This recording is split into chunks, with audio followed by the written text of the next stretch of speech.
আসসালামু আলাইকুম। আমার বলার কোনো ভাষা নেই, কিভাবে শুরু করব সেটা বুঝতে পারছি না। আমার মতো সারা দেশের লোক আজকে হতবাক। এরকম একটা কাণ্ড হতে পারে আমরা কেউ কল্পনা করিনি, কারো ধারণার মধ্যে ছিল না। কিন্তু এই অবিশ্বাস্য জিনিস আমাদেরকে হঠাৎ করে গ্রহণ করতে হয়েছে। মাইলস্টোন স্কুল অ্যান্ড কলেজের যে দুর্ঘটনা, প্রশিক্ষণ বিমান বিধ্বস্ত হয়ে এই কচি শিশুদের উপরে ঝাঁপিয়ে পড়ল।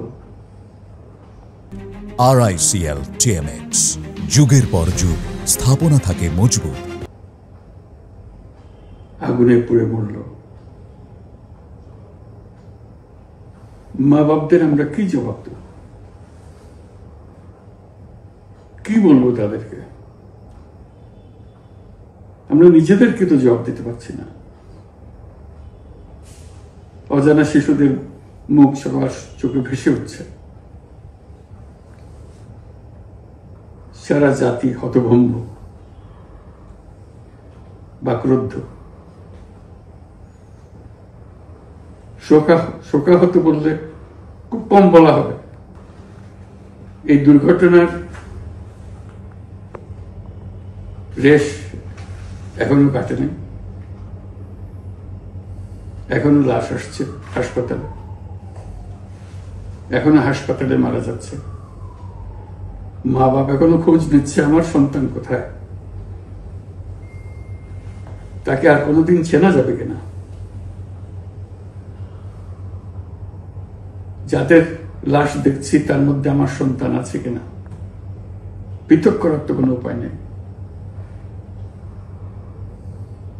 এরা আমাদের সবারই সন্তান, হঠাৎ করে চিরদিনের জন্য চলে গেল।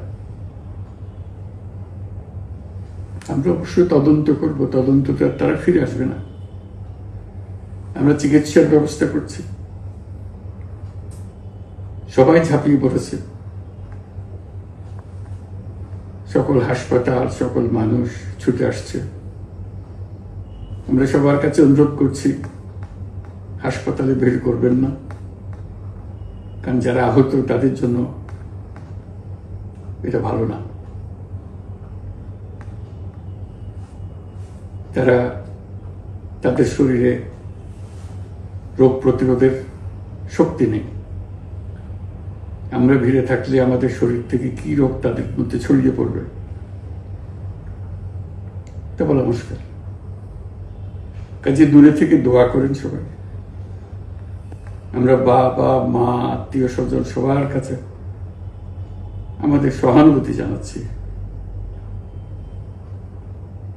বাংলাদেশের যত সন্তান আছে সবাই আপনাদের সন্তান। আমরা নিজেদের মনকে